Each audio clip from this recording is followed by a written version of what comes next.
Huwag kang maghanap lamang sa panahon ng kahirapan. Huwag kalimutan ang Diyos. Manatiling malapit sa Kanya araw-araw. May mga panahon sa buhay na parang maayos ang lahat. Maayos ang kalusugan natin, stable ang finances, nagiging maayos ang mga plano natin. At unti-unti hindi natin namamalayan, mas nagtitiwala tayo sa sarili kaysa sa Diyos. Magiging madalang ang panalangin, paminsan-minsan na lang ang pagbabasa ng Biblia.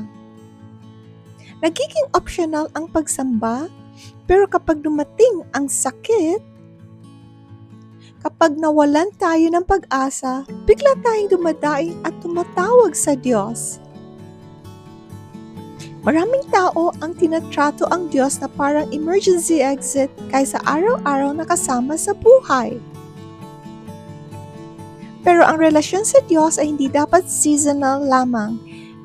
Kung hinahanap lang natin siya kapag may problema, magiging pabago-bago rin ang ating spiritual life, minsan malapit, minsan malayo. Huwag mong hintayin na magkaroon ng crisis bago ka muling lumapit sa Kanya. Hanapin mo siya habang payapa ang buhay. Pasalamatan mo siya habang umaagos ang mga pagpapala. Manatiling malapit sa Kanya kahit maayos ang lahat. Dahil ang matibay na pananampalataya ay hindi lamang nabubuo sa paghihirap kundi sa araw-araw na pagsuko at pagtitiwala sa Diyos. Naway maging mga taong hinahanap ang Diyos hindi lang sa desperasyon kundi dahil sa tunay na devotion at pagmamahal sa Kanya. Kung pinagpala ka ng video na ito, mag-like, share, comment at mag-subscribe para sa mas marami pang araw-araw na panalangin at pampalakas ng loob.